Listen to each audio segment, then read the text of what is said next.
Time now for a morning original. Stories you see first here on Wake Up Central. And this story begins in the late 1800s when visiting Bathhouse Row in Hot Springs meant experiencing the nation's premier health destination. Now, a crucial piece of the bathhouse success were the African-American attendants, but their stories of impact took a backseat as time went on.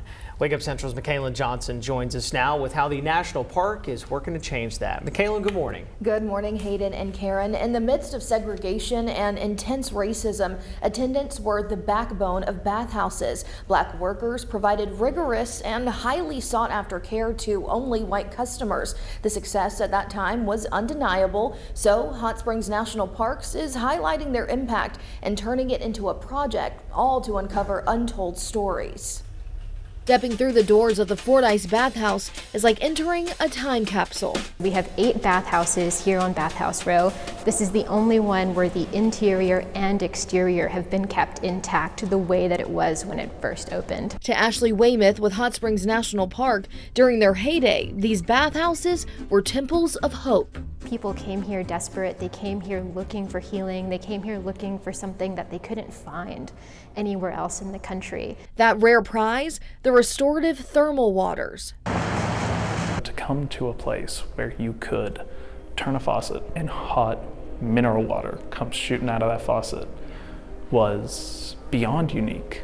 It was a national treasure. Hot Springs has been a place where folks have come for the healing properties of the water for centuries. People traveled thousands of miles to this bathhouse mecca, seeking relief from things like rheumatism, migraines, and leprosy. The Scotch douche, which are highly pressurized jets of water, bathhouse attendants would maneuver all of these knobs that changed the pressure and the temperature of the water. Dan Schimmel says the healing and the success of Bathhouse Row wouldn't be possible without a key role, the attendants. Significant members of the park's history. Bathhouse attendants really did need specific medical knowledge because the thermal water was used medicinally for years, decades, almost centuries. Many of the men and women in the late 1800s took a seemingly impossible situation and thrived. Came here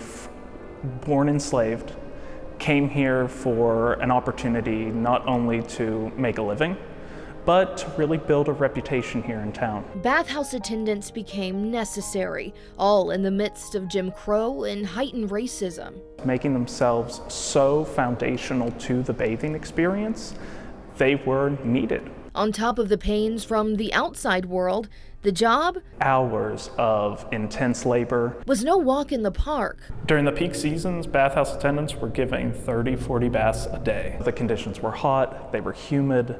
Folks were working 7 days a week, every single day. But they did it successfully, bringing in thousands for decades, even return clientele. They were going to go to the exact same bathhouse, and they wanted the exact same bathhouse employee to work with them. Showed up to work every day and did their jobs, but in so doing, we're transforming history and we're creating a national park. Unfortunately, like the saying goes, every good thing must come to an end. After World War II, the bathing industry started to die off. The same big industries that were making parts for planes and Jeeps and trucks were now transferring and making pharmaceuticals. By the 1980s, only the Buckstaff Bathhouse remained open, and many attendants moved to urban centers in the north, taking their stories with them. They want to know where Babe Ruth took a bath. What has yet to be uncovered is the incredible history of ordinary folks. That's until now. Schimmel also serves as the project manager for the We Bathe the World Oral History Project. Ultimately, it is an effort to really emphasize that ordinary people can participate in extraordinary moments in history. Schimmel is tracking down bathhouse workers, their families, their stories, hoping to stamp them into the park's history for good. The water's only one actor in this park story. The stories that we've uncovered here through the Oral History Project and through the archival work have made this park history so much more full. It's made it vibrant. It's made it real. Those photos. So I know, such great history. There's so much more to the bathhouse and to the bathhouse workers. It's kind of hard to just uncover it all in such a short amount of time, but just learning about them was probably the most interesting thing that I think I've ever done. I can't imagine. I loved it. Well, you know the history too. Everyone's talked about. He mentioned Babe Ruth. Everyone wants to know where Babe Ruth was or Al Capone was, but these folks deserve their moment in history. They made that place. They did. Only way it worked. And the work they did was so rigorous. I mean, you heard it, peak season, 30 to 40 baths a day. And that's hot mineral water, the physicality of the massages alone, 7 days a week. Yes, and they had to do everything themselves. They had to make sure the temperature was just right. You know, they didn't press a button and say, it's going to get to 120. No, you had to get it there yourself. And so you're helping people and you're monitoring everything. You, from start to finish, they had their hands inside of that whole bathhouse process.